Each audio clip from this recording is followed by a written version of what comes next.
Hell yeah. I love how he's talking about going to the nude beach at Hanlon's. If you haven't been there, it's called like Hanlon's Point. But if you have been there, it's really more like Penis Point. That's all you really. You'll see a good view of cocks. And speaking of that, no, just kidding. Sorry for the transition, Evan.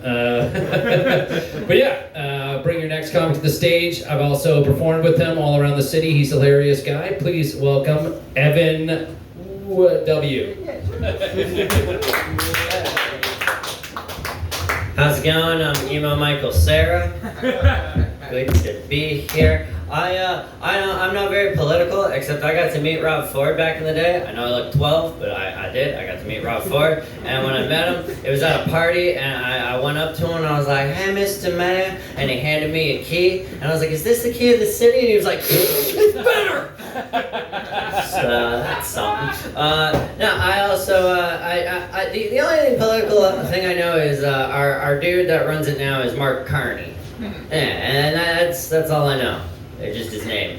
You know, because I like his name. I think like Carney is a fun name. I think he should use it more. Like he should talk in like circus talk. Like he should come out like for like, you know, fucking, and now you're prime minister, and it's just he's like, yeah, hello Canada, you know, like that would be fun, you know. He could use the lingo, you know, come out and address our country and just be like, our economy is in a tilt-the-whirl of an experience. You know, or like people could be like, what do you think about Putin? And he's like, that guy's a fucking corn dog. Yeah, you know, like, alright, okay. I have like 50 of these, by the way, so we're gonna go all through them.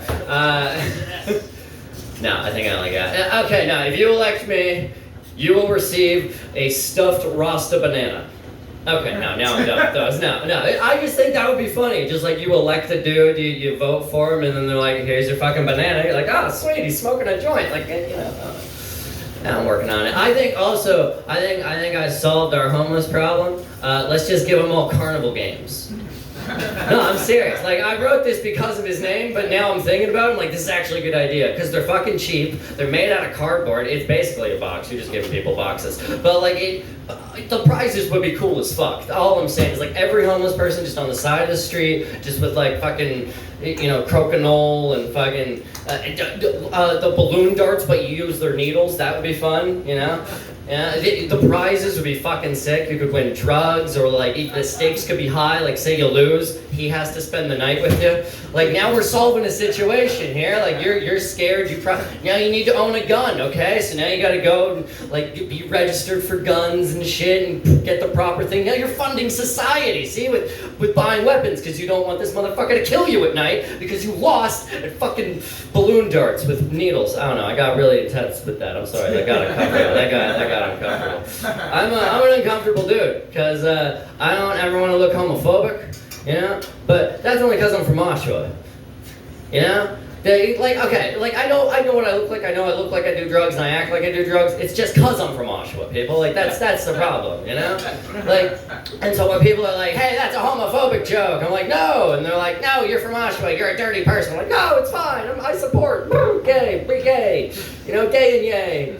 You know, but like, here's the story. Basically, I don't ever want to look homophobic, but like this one time, I went down to like the neighborhood to get like a nice gay haircut, you know, and I walked in there and I was like, "Hey man, can you give me like an emo cut?" And because I got this stupid joke at the start of my act, and he's like, "Oh, I get it, fuck yeah," you know.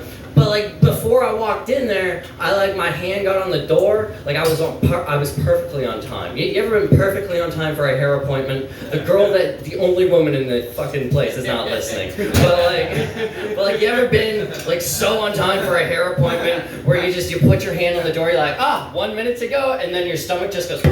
And then you just have to poo. You just gotta like really go, like my body dropped. I don't know why. I ate something and I didn't want to cancel the hair appointment, you know, because I was really on time and maybe I didn't want to use their bathroom either because it was a fetish barbershop. That's the problem. That was the problem. I was like, fuck, I know that bathroom. There's glory holes. It's not a good bathroom for a poo. You know, there's only certain here is good. Here's like a little hobbit hole, you know? You go in the bathroom, you hit your head on the ceiling, it's fun. You pass out on the toilet, but there you pass out, you wake up with a dick in your mouth, you know?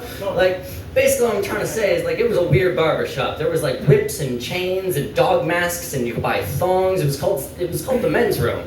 And then on the upstairs, they had like a very gay barbershop.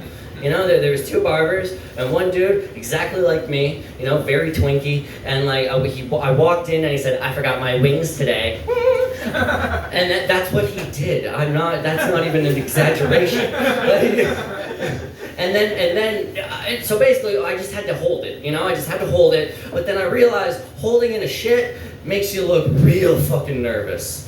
So, because I was turning red, I was making these faces like, like he would say something and be like, I forgot my wings today, and I'm like, and they're like, are you okay? And I'm like, yeah, I mean, I'm good with you guys, you know, because like, I realized looking nervous in a gay barbershop just looks really homophobic, you know? It does, and that's not good. So like, I left the barbershop, I held it in for so long, it took like an hour, and I held it in for so long, my body was like, you don't need to go anymore, you know, because that happens, right? It ever happened to you? Right? You're just like, you're at a work day, you're like, I can't get off, it's too busy. And then you're like, I'm 4 hours into my shift, I sweat out the shit, this is good. You know, so I had that feeling. And I was like, fuck yeah, I sweat it out. So I'll go to the fucking, I went to this like very gay bookstore. It was called Glad Books, and I had to walk through a pride flag, and the second I walked through that pride flag, my stomach dropped again, and I just went, oh fuck no! And I booked it, just full speed, out of a bookstore. I was knocking Freddie Mercury books off the shelves, I was screaming, oh hell no, and then I realized, I was like, fuck! Now I'm homophobic, that's not good, you know? Yeah, but I'm not, maybe. Maybe I'm gay, probably. No, I am strange. I do like, I've been in many orgies, and I realized that you were talking about mosh pits. Mosh pits are just like orgies, you know? Because in mosh pits, there's the inner there's the inner circle of mosh pits where you just fucking going nuts and shit, and then on the outside there's like people that's like your age, and they're like I remember this band from the 90s. Just you're keeping all the crazy kids in, you're like you know. Orgies, same thing, there's people on the inside being like and then on the outside there's people that just need a break. They're just looking at everyone, they're like, oh honey, look, oh look at that, oh, wow. Trans, but cut. You know, I don't know. That got weird. I had a memory there. No, I also figured out I like a finger in the butt every once in a while. I do. I think we all do. Also a tongue. Why not? On good days. And I think a finger in the butt's kind of like psychedelic drugs. You know, because you can't do them all the time. You know, same with a finger in the butt. You don't want that all the time, and like it's better with friends. You know, if you have a bad experience, you just take a little bit less. You know. Okay, that's funnier. Yeah, all right. How much time do I got? As much as you want. Oh, jeez. All right. I think I'm gonna leave then. I'll tell you this. And then I'll skedaddle. I say a lot of white words. That's probably because I got a weird Christmas gift last Christmas. It was very strange. My mom thought it would be very thoughtful. She got me a puzzle, because I apparently look like a puzzle guy. And I look like I could sit down, fucking slide in. But the weird thing was, it was a puzzle of my own face. That was the weirdest fucking part of it, you know? And she asked me too. It was a poster that, you know, it was a stand-up poster, but it was just my fucking face. And so I sat there for days just being like, is that my eye? It was also mostly black because it was like a headshot, you know? You ever try to put together a single color puzzle? It's the most infuriating. It was all black. That's what I'm saying. It was just black on black on black on, oh, a little color piece. Like, it's fucking sucked. It was like finding a Tic Tac in an M&M bowl. It was crazy. Alright, that doesn't make that much sense. I'll leave. Alright, one more time for Evan, everybody.